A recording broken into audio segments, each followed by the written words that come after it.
ఈ భూమి మీద ఉన్నటువంటి మనుషుల ప్రాణాలని అడిగేవారు ఎవరు? అంటే తండ్రి అయిన దేవుడు భూమి మీద మనుషుల యొక్క ప్రాణాలని తీయాలని అడగడు. క్రీస్తు వారు మన ప్రాణాలను తీయమని తండ్రి అయిన దేవునికి అడుగుతున్నారా? పరిశుద్ధాత్ముడు భూమి మీద ఉన్న వారి ప్రాణాలను తీయాలని చూస్తాడా? దేవదూతలు. మరి దేవదూతలు ఏమైనా భూమి మీద ఉన్న వారి ప్రాణాలని ప్రతిదండన చేయమని ప్రతిధ్వనిస్తున్నాయా? అపవాది మన ప్రాణాలని తీసేయమని దేవుడి దగ్గర విజ్ఞాపన చేస్తాడా? అదే కదండి, ప్రతిదండన చేయమని ప్రతిధ్వనించేవారు ఎవరు? తండ్రి అయిన దేవునికి క్రీస్తు వారి పక్షాన ఉందని తెలియజేసుకుంటానండి. అదేవిధంగా కూడి వచ్చినటువంటి మీ అందరికి కూడా క్రీస్తు నామమున వందనములు. ప్రభునందు ప్రియులారా, ఈరోజు మన ధ్యానాంశం ఏమిటంటే, జాగ్రత్తగా వినండి, ప్రతిదండన చేయమని ప్రతిధ్వనించేవారు ఎవరు? ఒక్కసారి వినండి, ప్రతిదండన చేయమని ప్రతిధ్వనించేవారు ఎవరు అనేది ఈరోజు మన ధ్యానాంశమై ఉన్నది. కాబట్టి మీ మనసును కేంద్రీకరించి వినండి. ఎవరైనా ఒక వ్యక్తి అన్యాయంగా దండనకు గురైనప్పుడు, దండన అంటే శిక్షకు గురైనప్పుడు ఆ వ్యక్తి ఏం కోరుకుంటాడంటే, ఏ విధంగా అయినా సరే ప్రతిదండన చేయాలి అనుకుంటాడు. అంటే దండనకు ప్రతిగా చేసేదే ప్రతిదండన. కేకలు వేస్తాం, ఒక సౌండ్ చేస్తాం, అది ఏమవుతుంది? అదే రిఫ్లెక్ట్ అయ్యి అనేక సార్లు మనకి వినపడుతూ ఉంటుంది. దాన్ని ఏమంటాం అంటే ప్రతిధ్వని అంటాం. ప్రభునందు ప్రియులారా, ఈరోజు మన ప్రసంగాంశం ప్రతిదండన చేయమని ప్రతిధ్వనించేవారు ఎవరు? అసలుకే ప్రతిదండన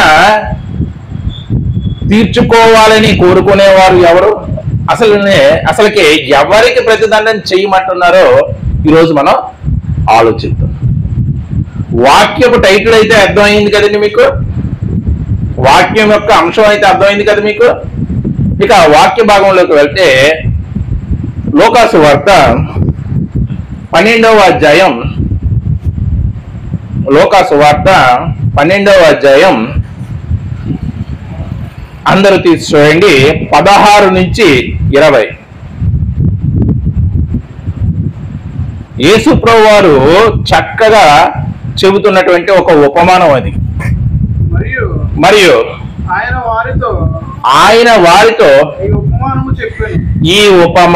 చెప్పెను. ఈ ఉపమానం మనందరికి బాగా తెలిసిందే. ఒక్కసారి మరలా చదువుదాం. మరియు ఆయన వారితో ఈ ఉపమానము చెప్పెను.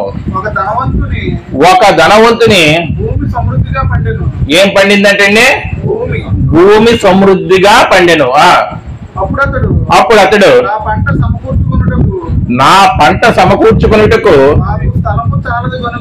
నాకు స్థలము చాలదు గనుక నేను ఏమి చేతును అని తనలో తాను ఆలోచించుకుంటాడంటే, ఒక ధనవంతుడు ఉన్నాడంట, పంట బాగా పండిందంట. ఆ పంటను సమకూర్చుకోవడానికి అంటే స్టోర్ చేసుకోవడానికి అతనుకున్న స్థలము చాలదంట. మరి స్థలము చాలినప్పుడు నేను ఏమి చెయ్యాలని తనలో తాను ఆలోచించుకుంటున్నాడంట. నేను ఇలాగూ చేతును, నా కొట్లు విప్పి వాటికంటే గొప్ప వాటిని కట్టించి అందులో నా ధాన్యం అంతటిని నా ఆస్తిని సమకూర్చుకొని నా ప్రాణముతో ప్రాణమా అనేక సంవత్సరములకు విస్తారమైనటువంటి ఆస్తి నీకు సమకూర్చబడి ఉన్నది. సరిగ్గా చదవండి. సుఖించుము, తినుము, త్రాగుము, సంతోషించమని చెప్పుకుందు అనుకునేను. సరే, భూమి పంట బాగా పండింది. మరి ఆ పంటను స్టోర్ చేసేటువంటి స్థలం లేదు కాబట్టి అతను ఏం ఆలోచించుకున్నాడంటే, ఇదిగో నాకున్నటువంటి ఆ కొట్లను, అంటే ఆ ధాన్యాన్ని స్టోరేజ్ చేసేటువంటి ఆ ప్రదేశాన్ని అంతటిని కూడా విప్పివేసి వాటిని ఇంకా పెద్దదిగా చేసి దాంట్లో నా ధాన్యం ఉంచుకొని అనేక ఏళ్లకు సరిపడేటువంటి ధాన్యం నా దగ్గర ఉంది, ఆస్తి నా దగ్గర ఉంది కాబట్టి తన ప్రాణంతో తాను చెప్పుకున్నాడు అనమాట. మనలో మనకు అనుకుంటూ ఉంటాం కదండి, నాకు అది ఉంది, నాకు ఇది ఉంది, ఇంకేంటి నాకు లోటు, మనకంటే గొప్పవారు ఎవరు అని మనం అనుకుంటాం కదా. యాజ్ గా అదే విధంగా ధనవంతుడు అనుకుంటున్నాడు, నా ప్రాణమా అనేక సంవత్సరాలకు తరబడేటువంటి ధాన్యం నీ దగ్గర ఉంది, విస్తారమైనటువంటి ఆస్తి నీకు సమకూర్చబడి ఉన్నది, సుఖించుము, తినుము, త్రాగుము అని తన ప్రాణంతో తాను చెప్పుకుంటున్నాడు అనమాట. అప్పుడు ఏమంటున్నారు చూడండి ఒకసారి. అయితే దేవుడు వెర్రివాడ, ఈ రాత్రి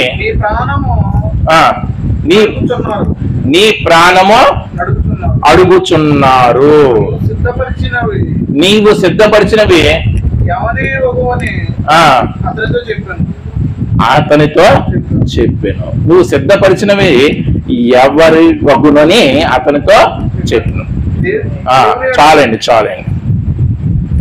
ఇప్పుడు ఆ ధనవంతుడి యొక్క ప్రాణాన్ని ఆ రాత్రి అడిగేవారు ఎవరండి? దేవుడు. మరలా అడుగుతున్నాను, ఆ ధనవంతుడి యొక్క ప్రాణాన్ని ఆ రాత్రి అడిగేవారు ఎవరు? దేవుడు. మరలా ఒక్కసారి ఆ వచనాన్ని మరలా చూడండి. అయితే వెర్రివాడా, అయితే దేవుడు వెర్రివాడా అని అడుగుతున్నాడు అని చెప్తున్నాడు, సంబోధిస్తున్నాడు ఎవరిని? ధనవంతుణ్ణి. చూడండి, ఈ రాత్రి నీ ప్రాణమును అడుగుచున్నారు అని దేవుడు ధనవంతుడికి చెప్తున్నాడు. దేవుడు అడగడం లేదు. మనకి చాలా మంది దేవుడు అడుగుతున్నాడు చెప్పేసారు ఇప్పటి వరకు. ఒకసారి మళ్ళీ చూడండి క్లియర్ గా.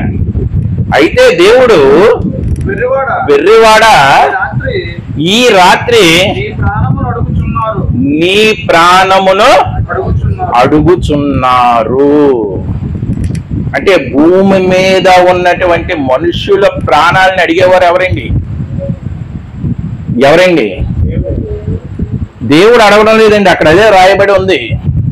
దేవుడు ఆ ధనవంతుడితో అంటున్నాడు, వెర్రివాడా,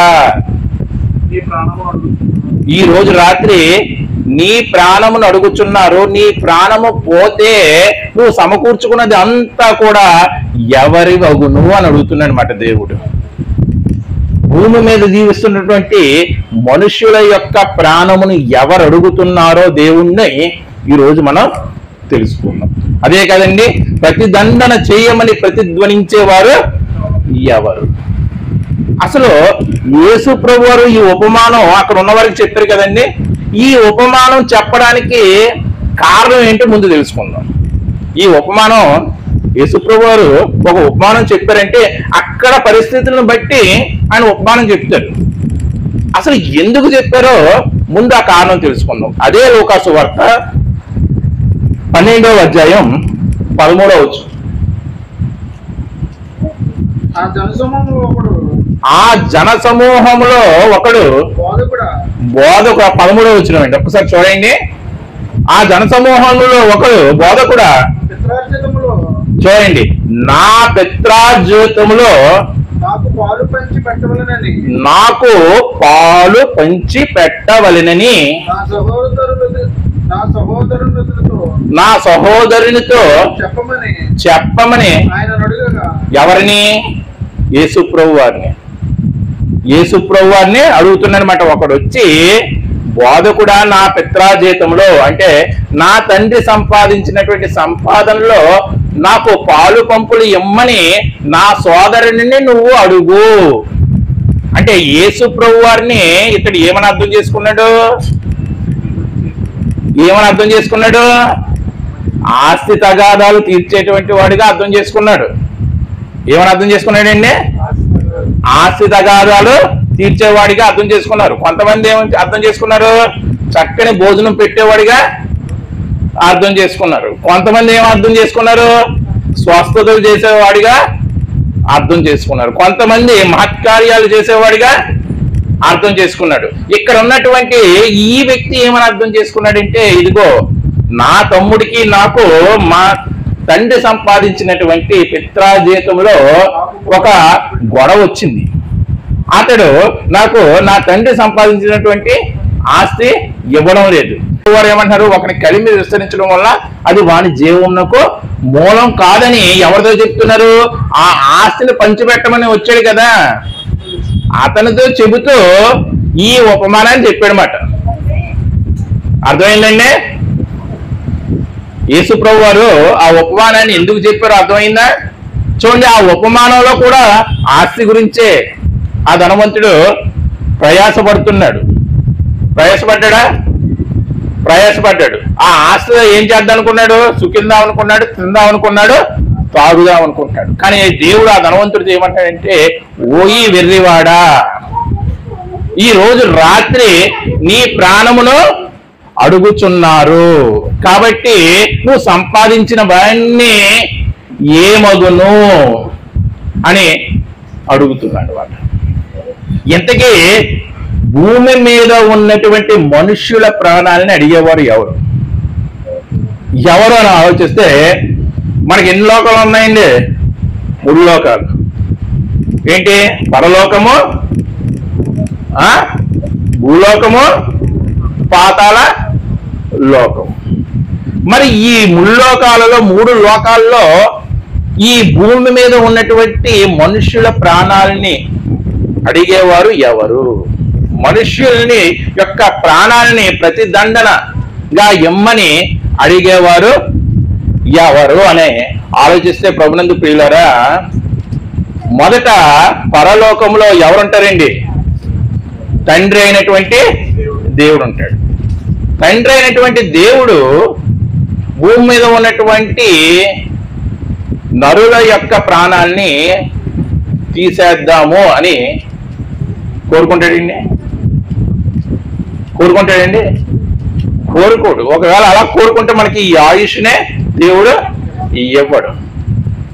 మనం తప్పులు చేస్తున్నప్పటికీ కూడా దేవుడు ఏం చేస్తున్నాడంటే, మన యొక్క ఆయుష్ని ఏం చేస్తున్నాడు?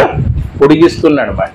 అంటే తండ్రి అయిన దేవుడు భూమి మీద ఉన్నటువంటి మనుష్యుల ప్రాణాలని పోవాలని కోరుకోడు. ఒక పాపి తన పాపాన్ని విడిచి మారు మనసు పొంది నీతిమంతుడైతే దేవునికి ఇష్టం, తండ్రి అయిన దేవునికి. అంటే పరలోకంలో ఎవరుంటారండి? తండ్రి అయిన దేవుడు, క్రీస్తు వారు, పరిశుద్ధాత్ముడు, వేలాది దూత గణం. అంటే తండ్రి అయిన దేవుడు భూమి మీద మనుషుల యొక్క ప్రాణాలని తీయాలని అడగడు, కోరుకోడు ఆయన. మరి తండ్రి అయిన దేవుడు కాకపోతే ఇంకెవరు? క్రీస్తు వారా? క్రీస్తు వారండి. క్రీస్తు వారు మన ప్రాణాలను తీయమని తండ్రి అయిన దేవునికి అడుగుతున్నారా? అడగరు. ఆయన ఏం చేస్తారంటే అడ్డుపడతాడు. రోమాపత్రిక 8వ అధ్యాయం, రోమాపత్రిక 8వ అధ్యాయం 34వ వచనం. అందరూ తీయండి, కంగారేం లేదు. రోమాపత్రిక 8వ అధ్యాయం 34వ వచనం. శిక్ష విధించేవాడు ఎవడు? చనిపోయిన క్రీస్తు యేసే. అంతేకాదు మృతులలో నుండి లేచిన వాడును, దేవుని కుడిపార్శ్వమున ఉన్నవాడును, మన కొరకు విజ్ఞాపన కూడా చేయువాడును ఆయనే. అంటే పరలోకమందు తండ్రి సముఖమందు ఉండి ఏం చేస్తున్నాడు మన కొరకు? ఏంటి ఆయన చేసేటువంటి విజ్ఞాపన?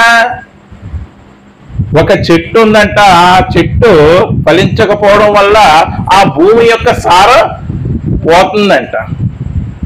ఆ తోటమాలి ఏమనుకున్నాడంటే ఆ చెట్టు గురించి, దీన్ని నరికి కాల్చివేసి దీన్ని తొలగించేద్దాం, భూమి సారమన్నా పెరుగుతుంది అనుకున్నాడంట.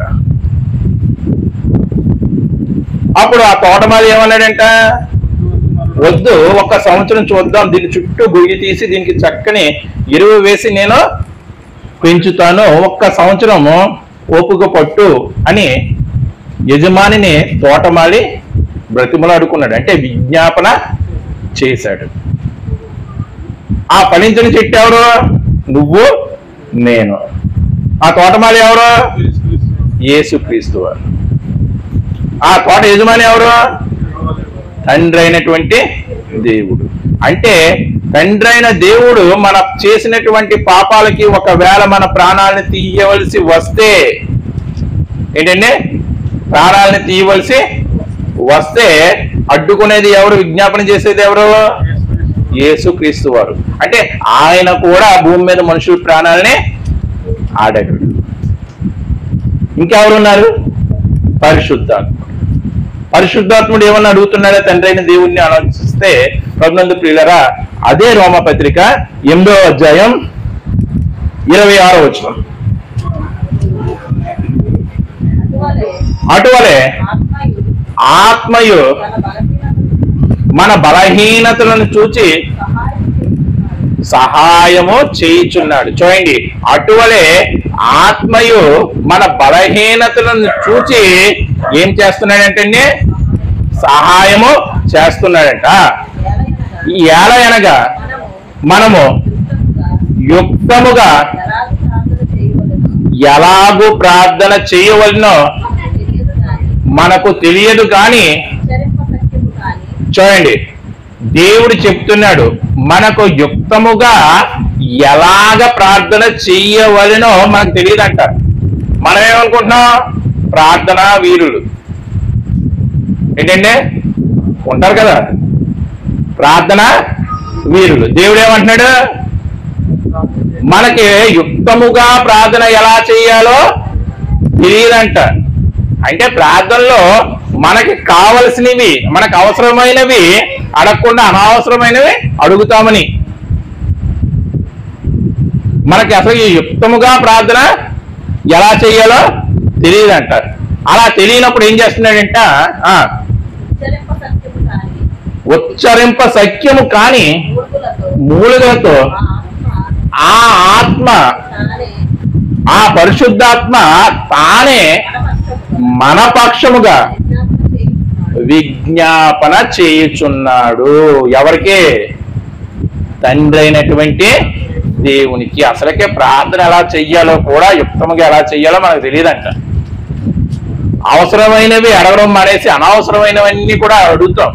అప్పుడు ఏంటంటే ఉచ్చరింప సఖ్యము గాని మూలుగులతో ఆ పరిశుద్ధాత్ముడే ఏం చేస్తాడంటే మన పక్షమున తండ్రికి విజ్ఞాపన చేస్తున్నాడంట. ప్రభువా, వీడు ప్రార్థిస్తున్నాడు, అవసరమైనవి వదిలేసి అనవసరమైనవి నేను అడుగుతున్నాడు, వీడికి అవసరమైన ఇవి ప్రభువా, వీటిని తీర్చు అని ఏం చేస్తున్నాడంటే పరిశుద్ధాత్ముడు మన పక్షాన విజ్ఞాపన చేస్తున్నాడంట.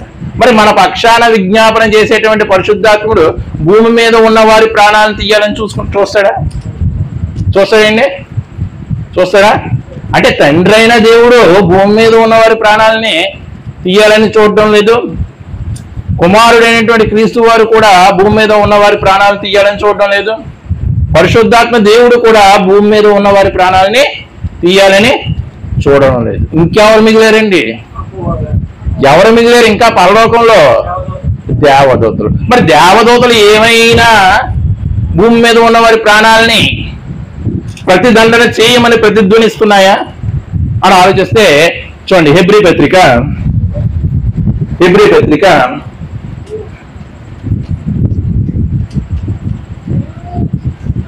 1వ అధ్యాయం, హెబ్రీ పత్రిక 1వ అధ్యాయం 14వ వచనం, 13వ వచనం దగ్గర నుంచి చదివితే క్లియర్ గా ఉంటుంది. అయితే నేను నీ శత్రువులను నీ పాదములకు పాదపీఠముగా చేయు వరకు నా కుడి పార్శ్వమున కూర్చుండుము అని దూతలలో ఎవని గూర్చైనను ఎప్పుడైనను చెప్పినా. వీరందరూ అంటే దేవదూతలందరూ అని అర్థం. వీరందరూ అంటే ఎవరు? పైన ఎవరి గురించి చెప్తున్నాడు? దేవదూతల గురించి చెప్తున్నాడు. కింద ఆ వాక్య భాగంలో వీరందరూ అంటే ఎవరు? దేవదూతలు అని అర్థం.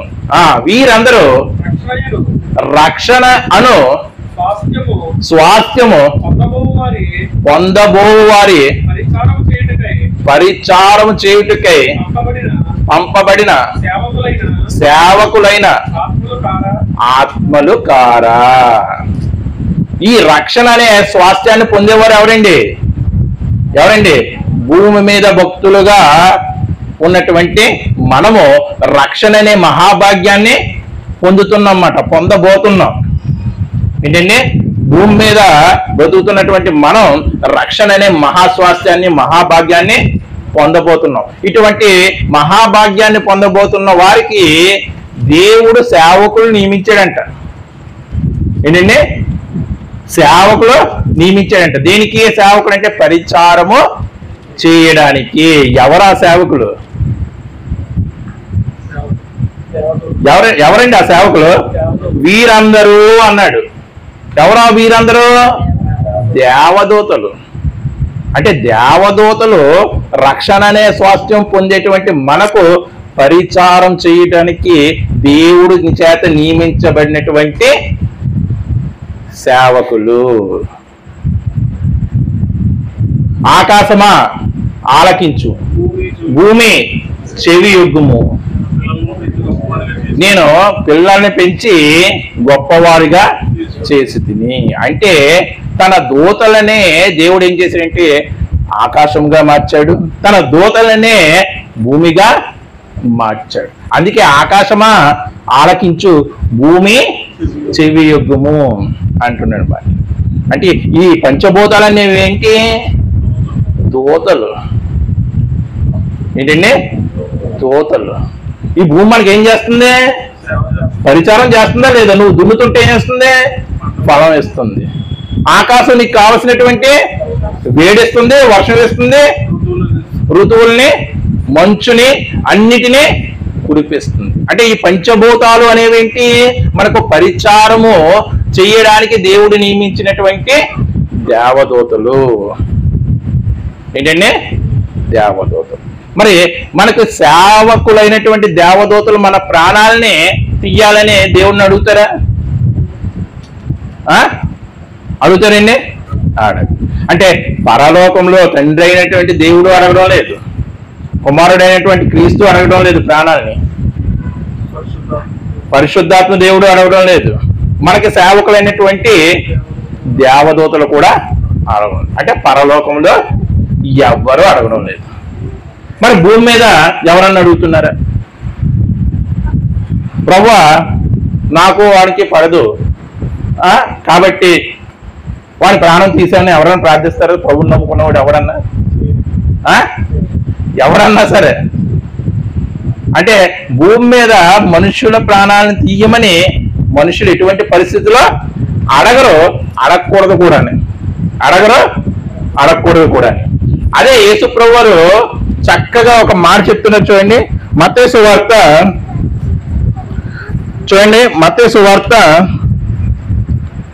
5వ అధ్యాయం 43-44 వచ్చినారు.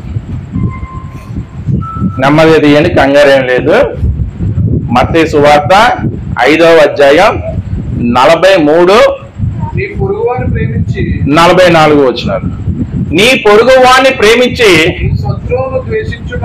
నీ శత్రువుని ద్వేషించమని చెప్పబడినటువంటి మాట మీరు విన్నారు కదా. ఆ మాట దేనిలోది? యేసుప్రభు వారు వచ్చిన తర్వాత రాకముందు, ఆ మాట రాకముందా విన్నారు కదా. నేను అంటే ధర్మశాస్త్రంలో మాట కంటికి కన్ను, పంటికి పన్ను, అది మీరు విన్నారు కదా. ఇంకా శ్రేష్టమైనది మీకు చెప్తున్నాను. ఏంటంటే నేను మీతో చెప్పినది ఏమనగా మీరు పరలోకమందున్న మీ తండ్రికి కుమారులై ఉండినట్లు చూడండి, మీ శత్రువులను ప్రేమించుడి, మిమ్ముని హింసించు వారి కొరకు ప్రార్థన చెయ్యుడి అంటున్నాడు మాట. చాలండి, మిమ్మల్ని హింసించే వారి గురించి ప్రార్థన చెయ్యండి అంటున్నాడు. ప్రార్థన ఏమని చేయమంటున్నాడు? మిమ్మల్ని హింసించు వారి గురించి ప్రార్థన చేయమంటున్నాడు. ఏమని చేయమంటున్నాడు? ప్రాణాలు తీసేమనా? ప్రభువా వాడు నన్ను హింసిస్తున్నాడు, వాడి ప్రాణాలు తీసే ప్రభు చేయమంటున్నాడా?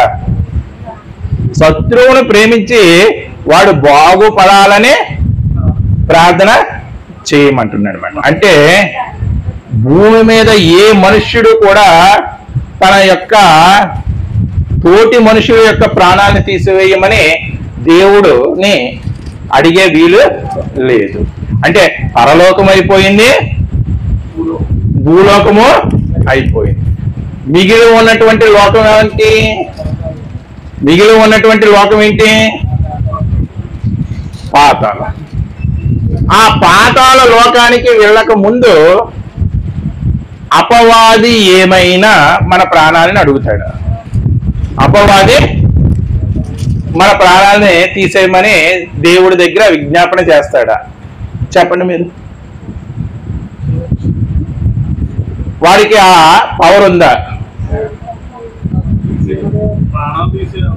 ప్రాణాలు తీసేటువంటి హక్కు ఎటువంటి పరిస్థితుల్లో లేదు. ఎందుకు? ఎలా చెప్తున్నామని లేదని యోబు గ్రంథం 1వ అధ్యాయం 12వ వచనం. అంటే రెఫరెన్స్ తీయడానికి ఎటువంటి పరిస్థితుల్లో బాధపడకండి. కూరలో ఉప్పు, కారం, పసుపు, మసాలా ఇవన్నీ వేస్తేనే కూర రుచి ఉంటుంది. అలాగా రెఫరెన్స్లు ఉంటేనే ఏంటి ప్రసంగం అనేది రుచిగా ఉంటుంది. రెఫరెన్స్లు లేకపోకుండా ఎన్ని చెప్పేసినా అది ఎలా ఉంటుందంటే ఏదో పెట్టకథ కింద ఉంటది. కాబట్టి రెఫరెన్స్లు తీయడానికి బాధపడకండి, నెమ్మదిగా అయినా తీయండి. యోబు గ్రంథం 1వ అధ్యాయం 12వ వచనం. యెహోవా ఇదిగో అతనికి కలిగిన సమస్తమును నీ వశమున ఉన్నది. చూడండి, గమనించండి. అతనికి కలిగిన వన్నీయు నీ వశమున ఉన్నది. ఎవరి వశమున ఉన్నది? అపవాది వశమున ఉన్నది. ఎవరు ఇస్తున్నారు? అలా వశం చేస్తుంది ఎవరు? దేవుడు. దానికి ముందు జరిగినటువంటి స్టోరీ ఏంటి? దేవదూతలు పరలోకమందు ఆదరవలసిన ఒక దినం తటస్థించింది. అప్పుడు దేవుడు అపవాదితో ఏమన్నాడు? భూమి మీద నా కుమారుడు అయినటువంటి యోబుని చూచావా? అతడు నీతిమంతుడై నా యందు భయభక్తులుగా ఉన్నవాడు ఉన్నాడు అని చెప్పాడు దేవుడు. అప్పుడు సాతాను ఏమంది?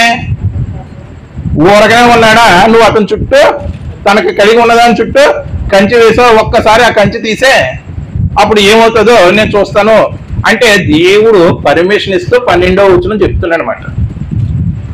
దేవుడు పర్మిషన్ ఇస్తూ 12వ వచనం చెప్తున్నాడు. ఒకసారి చదువు మళ్ళీ. ఇదిగో అతనికి కలిగిన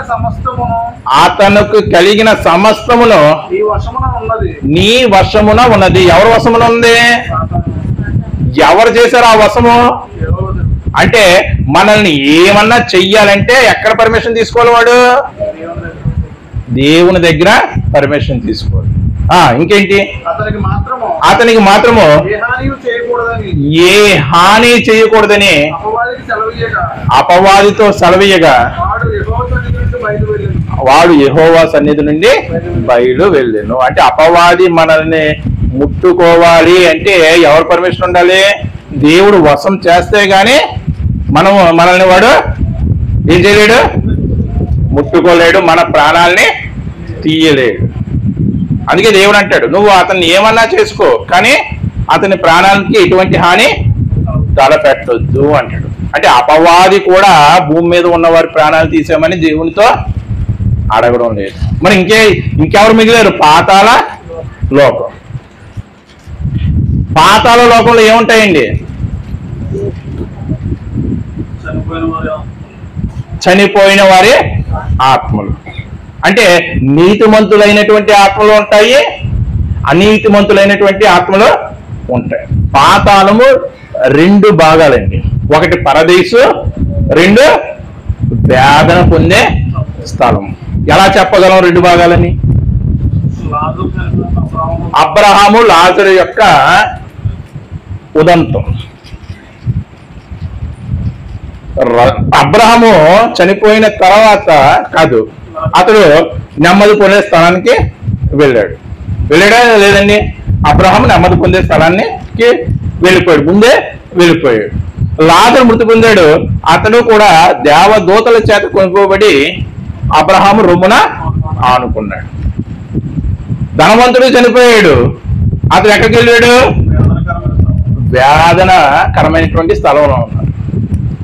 అంటే ఇది నెమ్మది పొందే స్థలము, వేదన పడే స్థలము, ఈ రెండు కూడా ఎక్కడ ఉన్నాయంటే పాతాళంలో ఉన్నాయి. ఇప్పుడు ధనవంతుడు మాట్లాడుతూ, నేను దాహం కొని ఉన్నాను, లాజరును పంపించి తన చిటికిన వేలు నుండి జారు వాలేటువంటి నీటి బిందువుతో నా దాహార్తిని తీర్చని తండ్రి అయినటువంటి అబ్రహామా అని అబ్రహాముకి మొరపెడుతున్నాడు. అబ్రహాం ఏమంటున్నాడు అప్పుడు? సాధ్యపడదు, నీకు నాకు మీకు మాకు మధ్య పెద్ద అగాధము ఉన్నది. అంటే ఆ మధ్య ఉన్నటువంటి పెద్ద అగాధమే పాతాళంలో నెమ్మది పొందేటువంటి స్థలాన్ని, వేదనకరమైనటువంటి స్థలాన్ని రెండు భాగాలుగా చేస్తుంది అని మనం అర్థం చేసుకోవచ్చు. అర్థమైందండి మీకు? పాతాళంలో రెండు భాగాలు, ఒకటి నెమ్మది పొందే స్థలం. నీతిమంతులు అందరూ కూడా చనిపోయిన తర్వాత ఎక్కడికి వెళ్ళిపోతారు? నెమ్మది పొందే స్థలానికి వెళ్ళిపోతారు. ఎప్పుడు వరకు? తీర్పు దినం వరకు. వారు ఎక్కడికి వెళ్ళిపోతారు? అనీతిమంతులు వేదన పొందే స్థలానికి వెళ్ళిపోతారు. ఇప్పుడు వేదన పొందే స్థలంలో వాళ్ళు ఎవరైనా మన ప్రాణాలు తీయమని దేవుణ్ణి అడుగుతారా? వాడి వేదన వాడికి సరిపోదు. మరి నీతిమంతులైనటువంటి భక్తులు మన ప్రాణాలను తీయమని దేవుణ్ణి అడుగుతారా? అడుగుతారండి? అడుగుతారా? అడగలే చెప్పాలి. మరి ఇంకెవరు అడుగుతారు?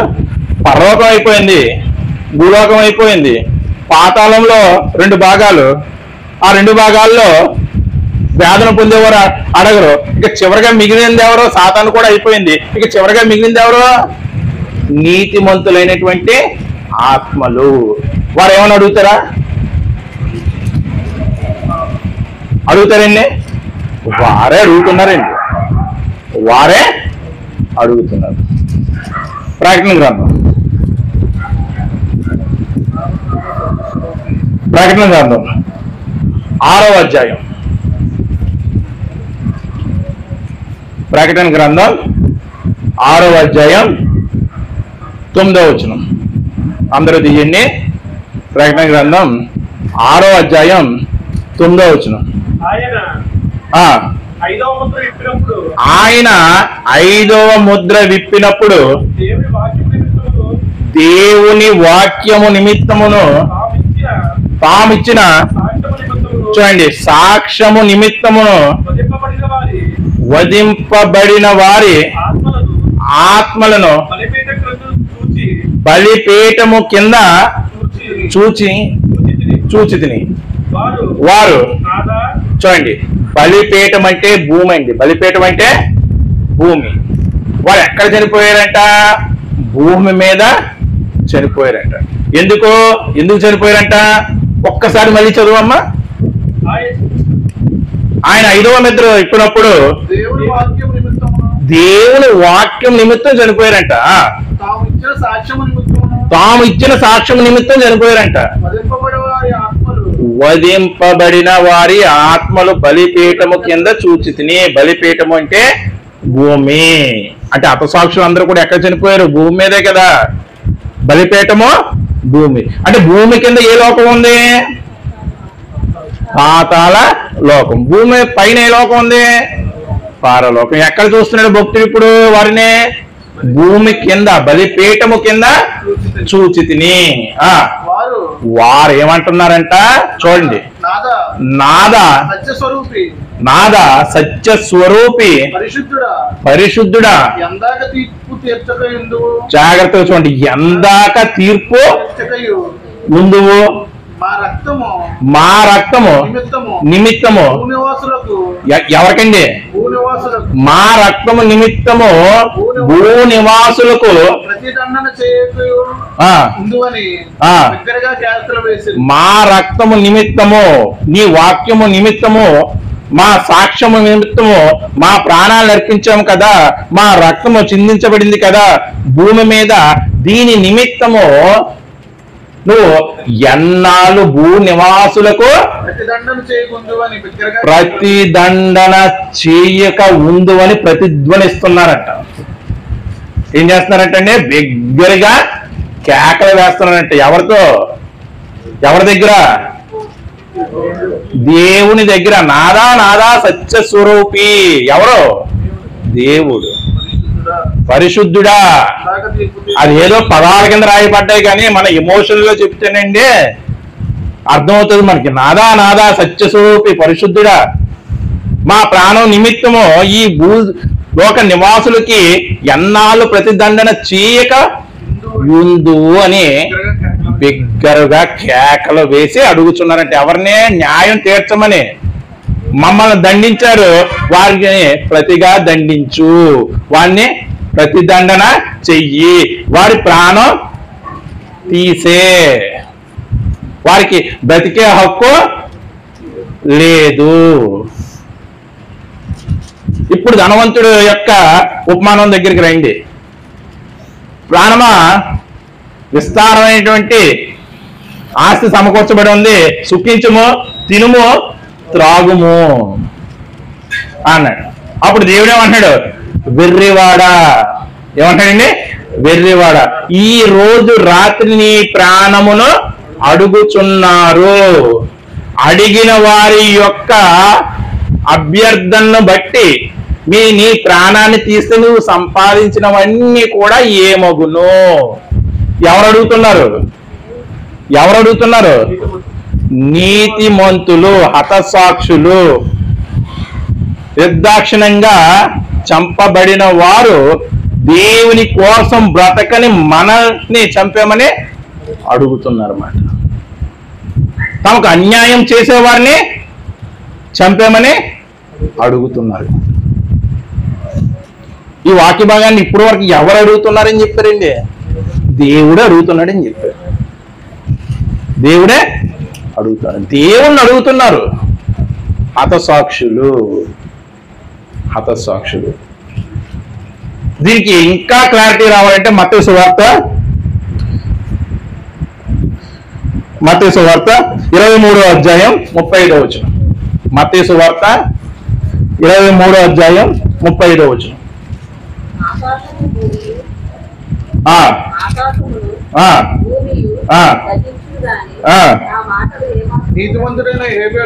మత్తయి సువార్త 23వ అధ్యాయం 35వ వచనం అండి. చూడండి, జాగ్రత్తగా తీసారండి. నీతిమంతుడైనటువంటి హేబేలు రక్తము మొదలుకొని, చూడండి, బలిపీఠమునకు దేవాలయమునకు మధ్య మీరు చంపిన బరకయ్య కుమారుడగు జకరియా రక్తము వరకు భూమి మీద చిందింపబడిన నీతిమంతుల రక్తమంతయు, అంటే ఎక్కడి నుంచి ఎక్కడి వరకు? హేబేలు నుంచి జకరియా వరకు భూమి మీద చిందింపబడిన నీతిమంతుల రక్తమంతయు మీ మీదకి. ఎవరు చెప్తున్నారు? ఎవరు చెప్తున్నారు ఈ మాట? సాక్షాత్తు యేసు ప్రభువారు చెప్తున్నారా లేదా? అంటే ఆ రక్తము మీ మీదకు వచ్చును అని చెప్తున్నారంటే ఆ రక్తాపరాధం మీ మీదకి వస్తుంది. ఎవరి మీదకి? ఎవరైతే నీతిమంతుల్ని అన్యాయంగా హింసించారో, ఎవరైతే నీతిమంతుల్ని దండించారో, ఏ దండనది? మరణ దండన. వారికి ఖచ్చితంగా ప్రతిదండన వస్తుంది. ఆ రక్తము మీ మీదకి వచ్చును అని ఎవరు చెప్తున్నారు? యేసు ప్రభు. ఎవరిని ఉటంకిస్తూ చెప్తున్నాడు? నీతిమంతుడైనటువంటి ఏబేలు నుండి దేవాలయమునకు బలిపీఠమునకు మధ్య రక్తం చిందించి చనిపోయినటువంటి జకరియా వరకు ఉన్నటువంటి నీతిమంతుల రక్తం అంతా కూడా ఆ నీతిమంతుల్ని హింసించిన వారి మీదకి వస్తుంది అని ఖచ్చితంగా యేసు ప్రభు వారు చెప్తున్నారు. దీన్ని బట్టి అర్థమవుతుందండి. ఎవరు అడుగుతున్నారు? మన ప్రాణాలను తీసేమని దేవుడి కోసం బ్రతికిన వారిని, అన్యాయస్తుల్ని, అనీతిమంతుల యొక్క ప్రాణాలు తీసేయమని ఎవరు అడుగుతున్నారు? నీతిమంతులు అడుగుతున్నారు. హతసాక్షులు అడుగుతున్నారు. హేబేలు యొక్క రక్తం మొరపెట్టిందా? చూడండి, ఆదికాండం 4వ అధ్యాయం 9 నుంచి 11 వచనం. ఆదికాండం 4వ అధ్యాయం 9 నుంచి 11 వచనం. యెహోవా నీ తమ్ముడైన హేబేలు ఎక్కడున్నాడని కయ్యీను నడగగా అతడు నేను ఎరుగను, నా తమ్మునికి నేను కావలి వాడనా నేను. అప్పుడు ఆయన నీవు చేసిన పని ఏమిటి? నీ తమ్ముని రక్తము యొక్క స్వరము. రక్తము యొక్క స్వరం అంటే ఏంటి? ఇందాక కేకలు వేస్తున్నారు కదా, ఎక్కడుండి కేకలు వేస్తున్నారు? పాతాళములో నెమ్మది పొందే స్థలంలో ఉండి కేకలు వేస్తున్నారు. ఆ స్వరము నేలలో నుండి నాకు మొరపెట్టుచున్నది. అలా మొరపెట్టగానే కయ్యనికి శిక్ష విధించాడా లేదా? ఏమైపోయాడు? దేశ దిమ్మరైపోయి శపించబడినవాడు అయిపోయాడు. అంటే నీతిమంతుల రక్తాన్ని బట్టి దేవుడు ఏం చేశాడు? శిక్షించాడా లేదా? శిక్షించాడు. ఇంకెవరి గురించి చెప్పాడు యేసు ప్రభు వారు? ఇంకెవరి గురించి చెప్పాడు? జకరియా గురించి. 2వ దినవృత్తాంతాలు 24వ అధ్యాయం. నెమ్మది తీయండి, పర్వాలేదండి. 2వ దినవృత్తాంతాలు 24వ అధ్యాయం 1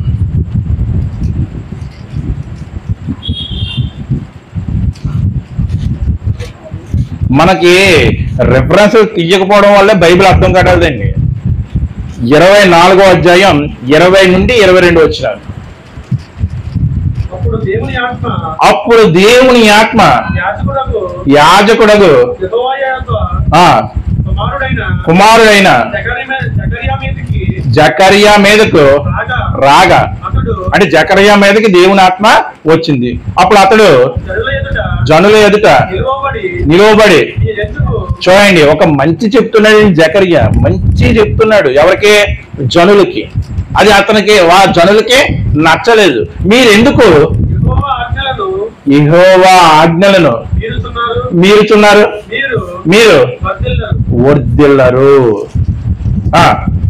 మీరు యెహోవాను విసర్జించిరి గనుక ఆయన మిమ్మును విసర్జించి ఉన్నాడని దేవుడు సెలవిచ్చుచున్నాడు. మంచి చెప్పాడండి. దేవుడు ఆజ్ఞలను మీరు విడిచిపెట్టేస్తున్నారు. మీరు విడిచిపెట్టేశారు కాబట్టి దేవుడు మిమ్మల్ని విడిచిపెట్టేస్తాడు. మీరు దేవుని విసర్జించారు కాబట్టి దేవుడు మిమ్మల్ని కూడా విసర్జించేస్తాడు అని దేవుని ఆత్మ జకరియా మీదకి రాగా జకరియా చెబుతున్నటువంటి మాట. చదవండి. అందుకు వారు అతని మీద ఎందుకో మంచి మాట చెప్పినందుకు కుట్ర చేసి రాజు మాటను బట్టి యెహోవా మందిర ఆవరణం లోపల దేవాలయంలోనే ఆవరణము లోపల యేసుప్రభువు వారు అన్నారు కదా ఇందాక, దేవాలయమునకు బలిపీఠమునకు మధ్య చిందించబడినటువంటి జకరియా రక్తము వరకు అన్నాడు కదా. ఇక్కడేం రాయించాడు? యెహోవా మందిర ఆవరణ లోపల రాళ్ళు రువ్వి అతనిని చావగొట్టిరి. ఎందుకు చావగొట్టారు? మంచి చెప్పినప్పుడు, మంచి చెప్పి హెచ్చరించినందుకు చావగొట్టారు, దండించారు. ఏ దండన? మరణ దండన. ఈ మరణ దండన పొందినటువంటి ఆత్మ పాతాళంలో నెమ్మది పొందేటువంటి స్థలంలోకి వెళ్ళిపోయింది. అక్కడి నుంచి ప్రతిధ్వనిస్తుంది. ఏమని? నాదా నాదా సత్యస్వరూపి, మా రక్తం నిమిత్తము పరిశుద్ధుడా. ఎందాక ఈ భూనివాసులకు, అంటే అన్యాయంగా బ్రతుకుతున్న వారి కోసం, నీతిమంతులుగా బతకడాలని వారి కోసం, దుష్టుల కోసం, వీరందరి కోసం ఎన్నాళ్ళు తీర్పు తీర్చక యుందువు అని అడుగుతున్నారు. అప్పుడు జకర్యా పలికిన మాట ఒకసారి చదవండి. చనిపోతూ ఈ ప్రకారము యోవాషు జకర్యా తండ్రి అయిన యెహోయాదా తనకు చేసిన ఉపకారమును మరిచిన వాడే అతని కుమారుణ్ణి చంపించెను. అంటే జకర్యాను చంపించెను. అతడు చనిపోనప్పుడు యెహోవా దీనిని దృష్టించి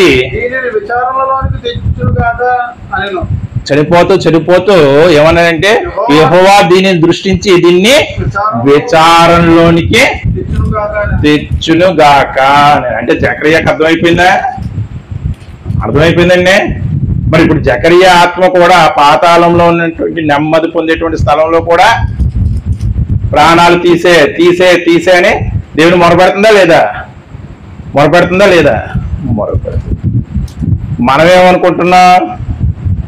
మనమేమనుకుంటున్నామండి? దేవుడి కొరకు బతకపోయినా పర్వాలేదు, దేవుడు మందిరానికి వెళ్ళకపోయినా పర్వాలేదు, మంచి చెప్పిన వాడి మీద తిరగబడిపోయినా పర్వాలేదు. పాస్టర్ గారు వస్తుంటే యవ్వనస్తులు ఎవరైనా ముందుకెళ్తారండి? పాస్టర్ గారు ఇలా వస్తుంటే వీధిలో పడి యవ్వనస్తులు ముందుకెళ్ళడానికి ఇష్టపడతారా? ఆ పక్కదారంట ఈ పక్కదారంట వెళ్ళిపోతారు. ముఖ్యంగా ఇప్పుడు యవ్వనస్తులు. దేనికి? భయపడి కాదండి, కనపడితే క్లాస్ పీకుతారు అని భయపడి, కనపడితే క్లాస్ పీకుతారు. అంటే మంచి మాటలు ఏమో రుచించు. అందుకే కదా జకర్యాని చంపేశారు. ఏమనుకుంటామండి? పాస్టర్ గారు గట్టిగా గద్దించి చెప్తే సంఘంలో ఎవరన్నా ఉంటారా? ఉండరు. అంటే గద్దింపు మాటలు అవసరం లేదు. గద్దింపు మాటలు అవసరం లేకపోతే నీకోసం గట్టిగా బిగ్గర వరుస్తున్నారు ఎవరు?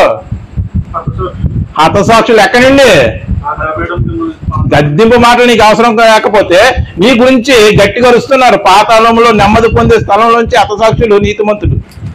నీకేం కావాలి? ఎల్లప్పుడూ ఆశీర్వాదాలు.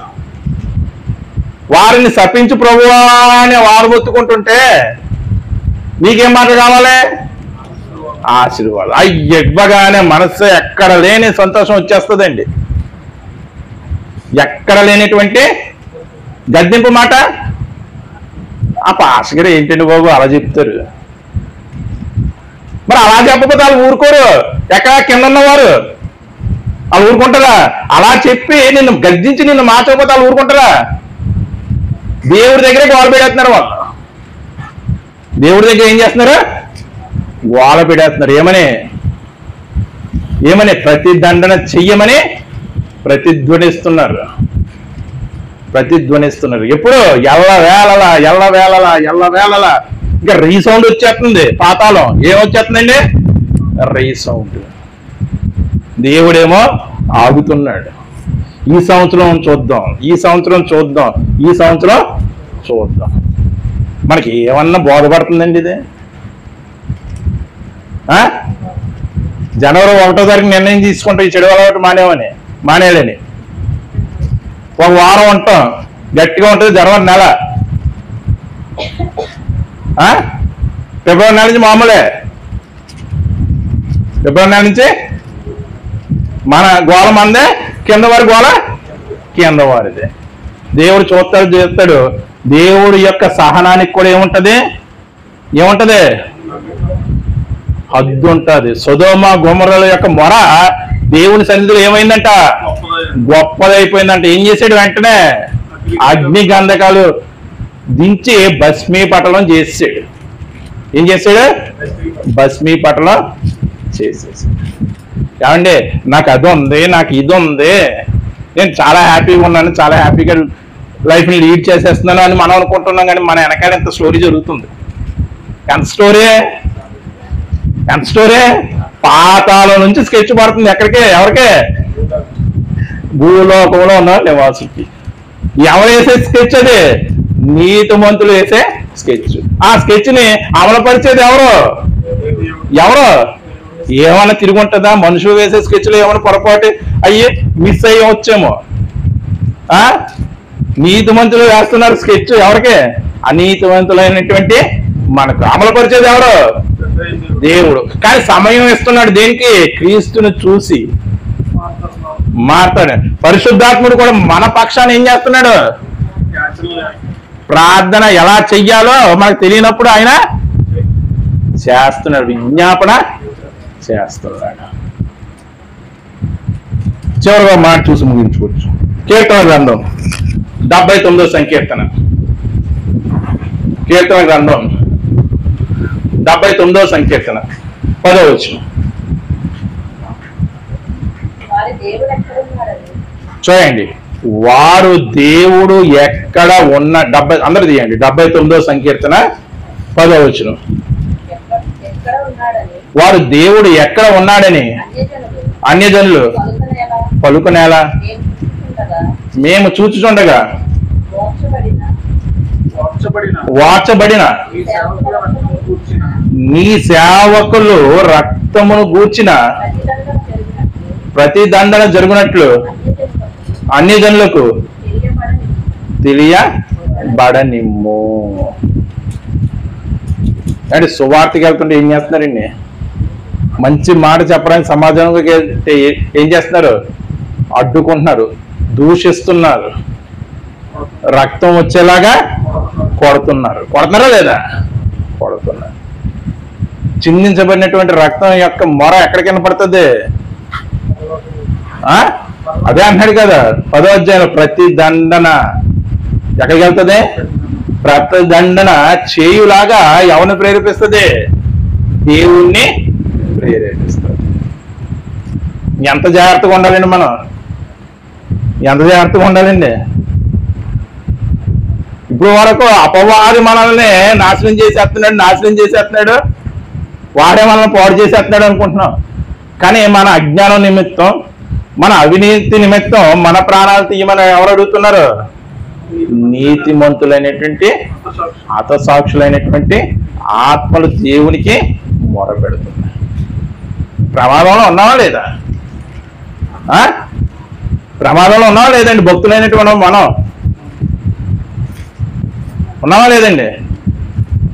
దేవుడు నీతిమంతుల యొక్క మన వింటాడా?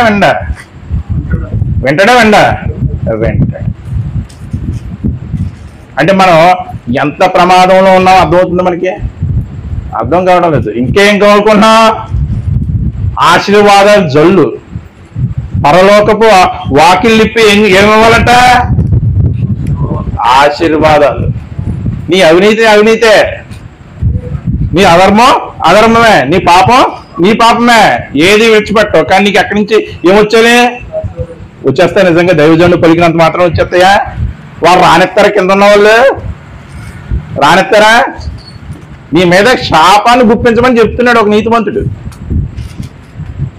ఎవరి మాటకి విలువిస్తాడు దేవుడు? అప్పుడు నీతిమంతుల యొక్క మాటకే విలువిస్తాడు. అదే మనం నిజంగా మారు మనసు పొంది దేవుడి కోసం, దేవుడి పరిచర్యలో బతుకుతున్నామంటే నీతిమంతుల యొక్క మొర మనకు సంబంధించింది ఉంటుందా? ఉండదు. ఎవరికి సంబంధించి ఉంటుందంటే దేవుడి కోసం బ్రతికిన వారికి, అనీతిమంతులకి ఆ మొర సంబంధించింది అన్నమాట. ఇప్పుడు చెప్పండి, భూమి మీద యొక్క మనుషుల యొక్క ప్రాణాన్ని అడుగుతున్నవారు ఎవరు? నీతిమంతుల యొక్క ఆత్మలు అడుగుతున్నారు. అంటే దేవుణ్ణి సరిగ్గా అర్థం చేసుకోలేని మనకు, వాక్యాన్ని సరిగ్గా అర్థం చేసుకోలేని మనకు, మందిరానికి వెళ్ళాలనే ఆలోచన లేని మనకు, దేవుని సన్నిధిలో గడుపుదామనే ఆలోచన లేని మనకు, అసలు దేవుడు ఆలోచనే హృదయంలోనికి రానియని మనకు ప్రమాదం పొంచుందా లేదా? పొంచుందా లేదండి? ఖచ్చితంగా ప్రమాదం పొంచుంది. దాని నుండి తప్పించుకోవాలంటే ఎవరే శరణ్యం? దేవుడే శరణ్యం. దేవుడు యొక్క వాక్యమే శరణ్యం. అటువంటి దేవుని యొక్క వాక్యాన్ని చాలా చక్కగా చదివి దాన్ని అర్థం చేసుకుని దాని ప్రకారం జీవించాలనే దేవుడు కోరుకుంటున్నాడు. అప్పుడు ఆ నీతిమంతుడి యొక్క మొర మన మీదకి రాదు. మన మీదకి ఏమవుదు? రాదు. లేకపోతే ఆ మొరను బట్టి మనం దేవుడు ఇప్పుడు మొరాయింతాడు, అప్పుడు ఏమవుతుంది? మనం మొత్తపడతాం. మొర నిమిత్తం ఏమవుతాం? మొత్తపడతాం. నాబాలు మొత్తాడా లేదు దేవుడు? మొత్తాడు. అలా మొత్తపడతాం అన్నమాట. కాబట్టి మన వెనకాల ఎంత స్కెచ్ ఉందన్నమాట. దాన్ని బట్టి మన భక్తి జీవితం ఈ రోజు నుంచి ఎలా ఉండాలో ఒక్కసారి అర్థం చేసుకోండి.